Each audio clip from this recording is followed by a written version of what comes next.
وَنُفِخَ فِي الصُّورِ، اور جب سور میں پھونکا جائے گا، فَصَعِقَ مَن فِي السَّمَاوَاتِ وَمَن فِي الْأَرْضِ، تو ہر کوئی جو بھی آسمانوں اور جو بھی زمین میں ہے سب کے سب بے ہوش ہو جائیں گے، اِلَّا مَن شَاءَ اللَّهُ، مگر جسے اللہ چاہے۔ یہ قیامت کے دن کا جو سور پھونکا جائے گا نا، یہ اس سور کا ذکر ہے کہ جو روئے ارض پہ لوگ ہیں، آسمانوں میں فرشتے آباد ہیں، سب کو موت آ جائے گی سوائے جس کو اللہ چاہے گا، اور وہ ایک شخص ہے جس کی ایکسیپشن ہے، وہ بخاری مسلم میں حدیث ہے، نبی علیہ السلام فرماتے ہیں ایک صحابی کا، حضرت ابوبکر صدیق کا ایک یہودی سے جھگڑا ہوا، اس یہودی نے کہا کہ موسیٰ علیہ السلام کو اللہ تعالیٰ نے تمام جہانوں پہ فضیلت دی،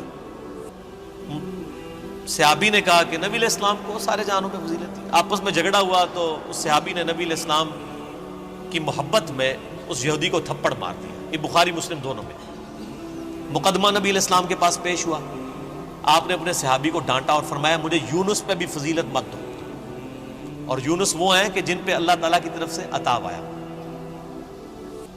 پھر اتنا عطاب کہ سورہ الصافات میں ہے کہ اگر یونس اللہ سے توبہ نہ کرتے تو مچھلی کے پیٹ سے اس دن نکالے جاتے ہیں جس دن مردے اپنی قبروں سے نکالے جائیں گے، اور نبی علیہ السلام فرمایا مجھے یہ بھی نہ کہو میں یونس سے افضل ہوں، کسی دوسرے نبی کو ڈیگریڈ نہ کرو میرے مقابلے پہ، اور پھر فرمایا کہ تم موسیٰ کی بات کر رہے ہو، قیامت والے دن سب سے پہلے اللہ تعالیٰ مجھے اٹھائے گا، لیکن میں دیکھوں گا کہ مجھ سے پہلے ہی موسیٰ علیہ السلام ہوش میں ہوں گے اور اللہ کے عرش کا پایا تھامے ہوئے ہوں گے، مجھے نہیں پتا کہ ان پہ قیامت کی بے ہوشی طاری نہیں ہوئی، اس بے ہوشی کے سبب جو دنیا میں اللہ کی تجلی کی وجہ سے وہ بے ہوش ہوئے، یا مجھ سے پہلے وہ زندہ کر دیے جائیں گے۔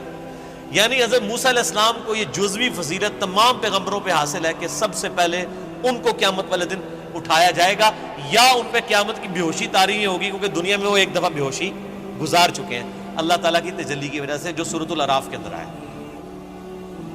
اب دیکھیں اللہ تعالیٰ فرماتا ہے جسے اللہ چاہے گا وہ بے ہوش نہیں ہوگا، ثم نفخ فیہ اخری، پھر سور میں دوبارہ سے پھونکا جائے گا، فاذا هم قیام ینظرون، تو سب کے سب لوگ زندہ ہو جائیں گے اور یوں کھڑے ہو کے ایک دوسرے کو دیکھنا شروع کر دیں گے، انتظار کریں گے کہ اب کیا ہونا ہے۔ واشرقت الارض بنور ربها، زمین جگمگا اٹھے گی تیرے رب کے نور سے، یعنی اللہ تعالیٰ اس دنیا پہ آ جائے گا جیسا کہ شان کی لائق ہے۔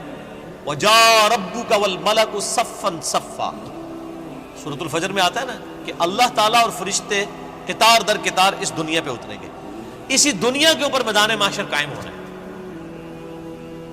واشرقت الارض بنور ربها، زمین جگمگا اٹھے گی تیرے رب کے نور سے۔ ووضع الکتاب، اور نامہ اعمال کا دفتر سامنے رکھ دیا جائے گا۔ وجیء بالنبیین والشہداء، اور بلایا جائے گا نبیوں کو بھی اور شہداء کو، شہادت علی الناس کرنے والے لوگ جو نبیوں کے بہاف پہ نبیوں کا پیغام ان کی امتوں تک پہنچاتے ہیں، ان کو کہتے ہیں شہید۔ ایک تو وہ شہید ہے جس کو آپ شہید سمجھ رہے ہوتے ہیں جو جنگ میں مارا جائے، یہ تو بہت چھوٹا شہید ہے، اصل شہید وہ ہے جو اللہ کی دعوت لے کے اٹھتا ہے اور شہادت علی الناس کرتا ہے، جو بخاری مسلم میں موجود ہے، کیا میں نے اللہ کا پیغام تم تک پہنچا دیا؟ صحابہ نے کہا یا رسول اللہ صلی اللہ علیہ وسلم پہنچا دیا، تو آپ نے 3 دفعہ فرمایا اللہم اشہد اللہم اشہد اللہم اشہد، تینوں دفعہ آسمان کی طرف انگلی اٹھائی، پھر اصحاب کی طرف، اے اللہ گواہ رہنا، اے اللہ گواہ رہنا، اے اللہ گواہ رہنا، یہ مان رہے ہیں کہ میں نے پیغام پہنچا دیا، اور پھر فرمایا اب تمہاری ذمہ داری ہے کہ تم اس پیغام کو ان لوگوں تک پہنچاؤ جو یہاں پر موجود نہیں ہے، یعنی وہ شہادت علی الناس، یعنی وہ ذمہ داری جو نبی علیہ السلام کے مبارک کندھوں پر تھی وہ آپ نے شفٹ کر دی امت تک، اب امت شہادت علی الناس کرے گی، تو ظاہر ہے جو پھر شہادت علی الناس کرنے والے ہیں ان کو نبیوں والی تکلیف سے بھی گزرنا پڑے گا، تو اللہ تعالیٰ پھر قیامت والے دن ان کو بدلہ دلوائے گا نا، نامہ اعمال بھی آ جائیں گے، نبی بھی، اور نبیوں کے جو خلفاء ہیں جو نبیوں کے طریقے پر قیامت تک لوگوں کو دین کی طرف بلانے والے، شہادت علی الناس کرنے والے لوگ ہیں، وہ بھی بلا لیے جائیں گے۔ پھر کیا ہوگا؟ وَقُضِيَ بَيْنَهُمْ بِالْحَقِّ، پھر ان کے درمیان فیصلہ کیا جائے گا انصاف کے ساتھ، وَهُمْ لَا يُظْلَمُونَ، اور ان پر ظلم نہیں کیا جائے گا، وَوُفِّيَتْ كُلُّ نَفْسٍ مَّا عَمِلَتْ، اور ہر جان کو وہی کچھ بدلہ دیا جائے گا جو اس نے دنیا میں اعمال کیے ہوں گے، ہر جان کو بدلہ مل جائے گا، یہ نہیں ہے کہ دنیا میں کسی نے برے اعمال کیے تو اس کو بدلہ کوئی اچھا مل جائے گا، یا دنیا میں جس بیچارے نے اچھے اعمال گزارے اور زندگی مفلسی کی گزاری اوتھے بھی جا کے بیچارہ انجی رہے گا، نہ، وہاں تو پھر اللہ تعالیٰ کہ ہاں تو پھر کرنسی کوئی اور ہے نا، وہاں تو نیکیوں کی کرنسی چلے گی، ہر جان کو بدلہ ملے گا جو کچھ اس نے دنیا میں اعمال کیے ہوں گے. وَهُوَ أَعْلَمُ بِمَا يَفْعَلُونَ, اور اللہ خوب جانتا ہے جو کچھ وہ دنیا میں کام کیا کرتے ہیں. اللہ کو کسی فرشتے کی, کسی نامہ اعمال کی کوئی حاجت نہیں ہے کسی کا ریکارڈ رکھنے کے لیے.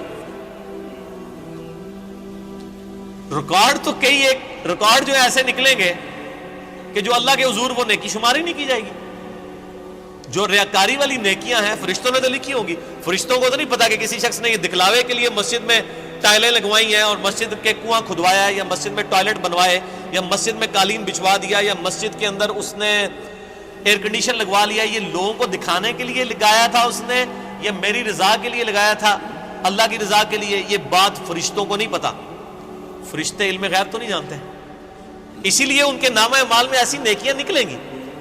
صحیح مسلم میں حدیث نہیں ہے قیامت والے دن ایک سخی کو, ایک شہید کو اور ایک قاری کو بلایا جائے گا, اللہ تعالیٰ تینوں کو اپنی نعمتیں گنوائے گا. تو وہ قاری کہے گا یا اللہ میں نے تیری خاطر قرآن پڑھایا. اللہ فرمائے گا جھوٹ بولتا ہے, تو نے اس لیے پڑھایا کہ لوگ تجھے قاری کہیں. شہید کو بھی کہا جائے گا تو نے اس لیے جان دی کہ لوگ تجھے بہادر کہیں. اور سخی کو کہا جائے گا تو نے اس لیے اتنا مال خرچ کیا کہ لوگ تجھے کہیں بڑا ہی نیکو کیا کار ہے, بڑا سخی ہے, اور تمہیں دنیا میں تمہارا اجر مل چکا ہے, اب میرے ہاں تمہارے لیے کوئی اجر نہیں ہے. فرشتوں نے تو ان کو سخی شہید تو لکھا ہی ہوا تھا نا, تو فرشتوں کا ریکارڈ تو اس پہ تو اللہ تعالیٰ نے فیصلہ نہیں کرنا. فیصلہ تو اللہ تعالیٰ نے اپنے علم کی بنیاد پہ کرنا ہے کہ کس کے اعمال واقعی میرے لیے تھے اور کس کے نہیں. اسی لیے ریاکاری کو شرک اصغر کہا گیا. اب آخری رکوع آ رہا ہے وَسِيقَ الَّذِينَ كَفَرُوا إِلَىٰ جَهَنَّمَ زُمَرًا. قیامت والے دن دوزخیوں کو, کافروں کو, بات نہ ماننے والوں کو ہانکا جائے گا دوزخ کی طرف گروہ در گروہ. اس میں مسلمان بھی شامل ہوں گے, اس میں کافر بھی شامل ہوں گے. وہ مسلمان جو عملاً کافر تھے, صرف وہ شناختی کارڈ میں مسلمان تھے, نماز کوئی نہیں پڑھتے تھے.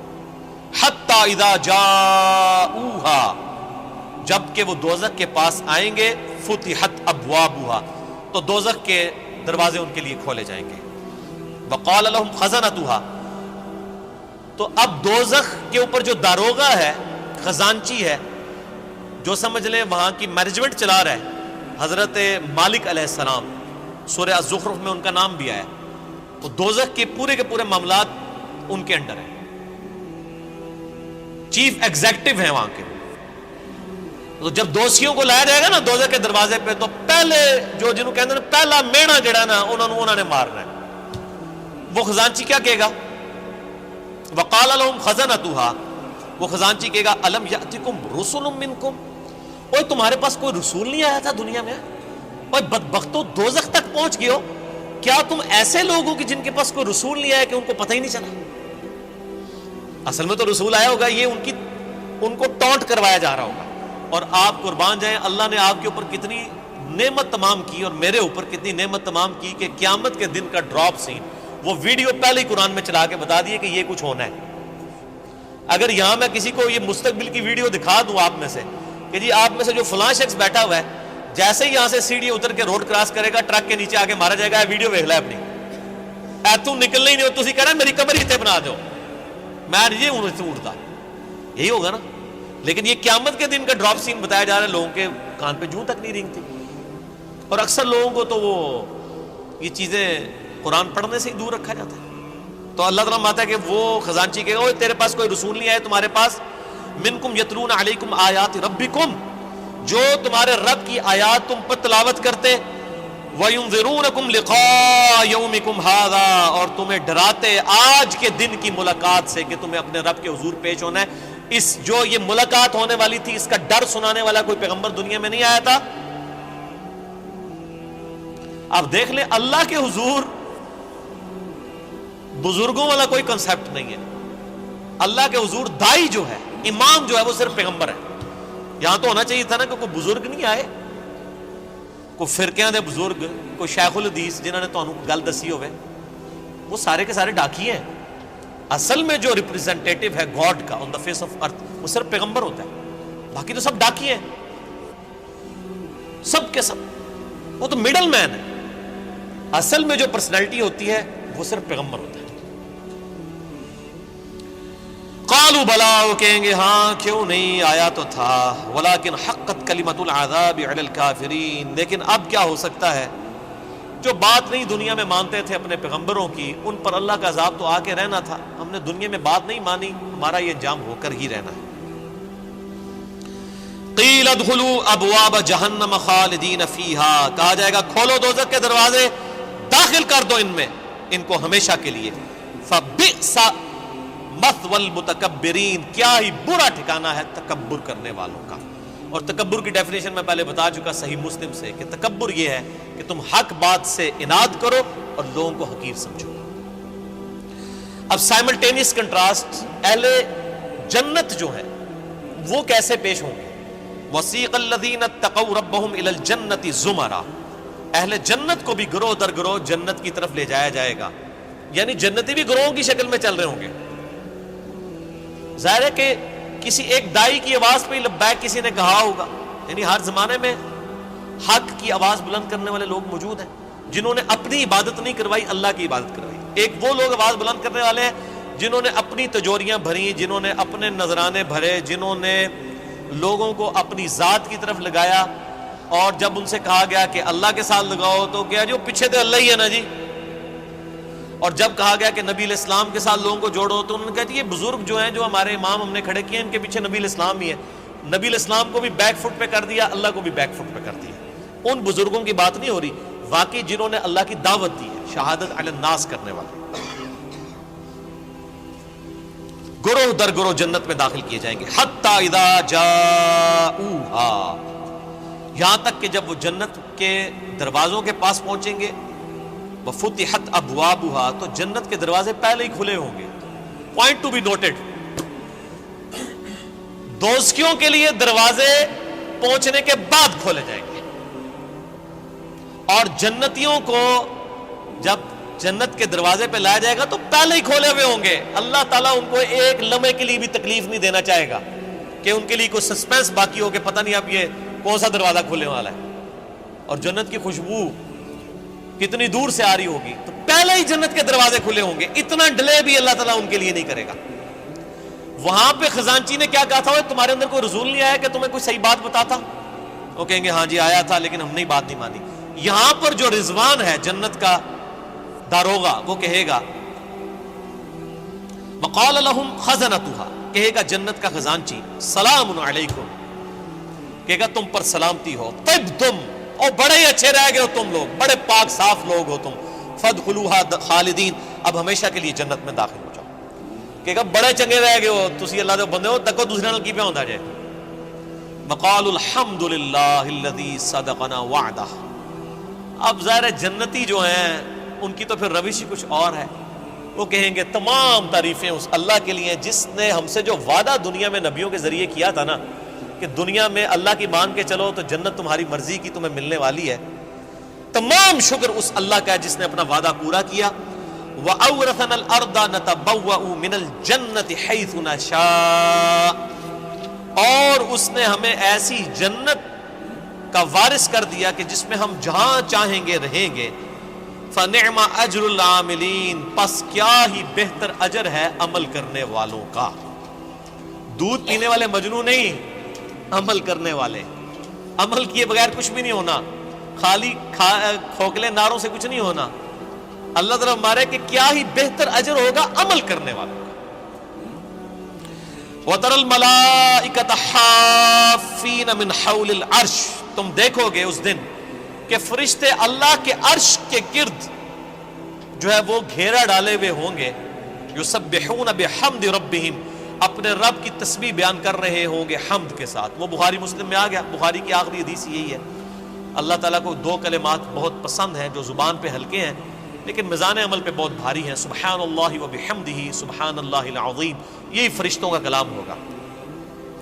یعنی جسے کہتے ہیں ڈراپ سین آف قیامت یہ ہو رہا ہوگا کہ جب جنتی جنت میں داخل ہوں گے تو فرشتے اللہ کے عرش کے گرد جمع ہوں گے اور سبحان اللہ و بحمدہ اللہ کی تعریفیں بیان کر رہے ہوں گے۔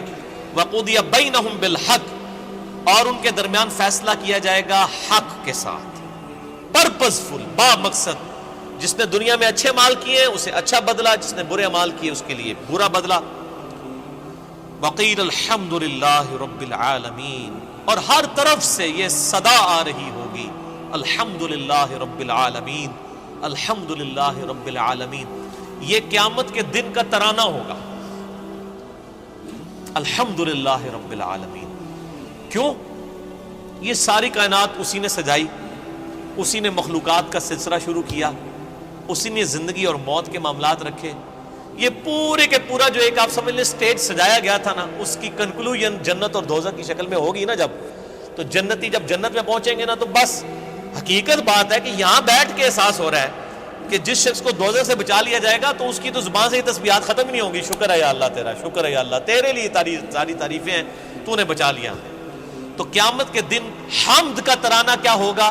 الحمد للہ رب العالمین، تمام تعریفیں اللہ کے لیے، ہر طرف سے یہ ندا آ رہی ہوگی، الحمد للہ رب العالمین، الحمد للہ رب العالمین، الحمد للہ رب العالمین۔ اور یہاں لوگوں نے وہ اپنے بزرگوں کے نعرے بنائے ہوئے ہیں، اور جی ہم تو اس طریقے سے نعرہ مارتے ہوئے جائیں گے، اسی تے ادھر کٹھے ہوانگے، اسی اینج ہوانگے، او بھائی کچھ بھی نعرے نورے نہیں ہوتے۔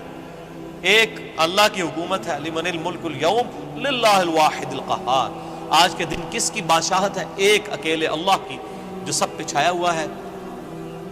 اسی پہ سورہ الزمر مکمل ہوئی۔ اب سورۃ المؤمن انشاءاللہ اگلی کلاس میں شروع کریں گے، ہمارا ٹائم پورا ہو چکا ہے۔ اینڈ پہ اللہ سے دعا کرتے ہیں کہ اللہ تعالی ہمیں ان لوگوں میں شامل فرمائے کہ جو جنت میں جائیں گے اور ان کی زبانوں پر حمد کا ترانہ ہوگا، الحمدللہ رب العالمین۔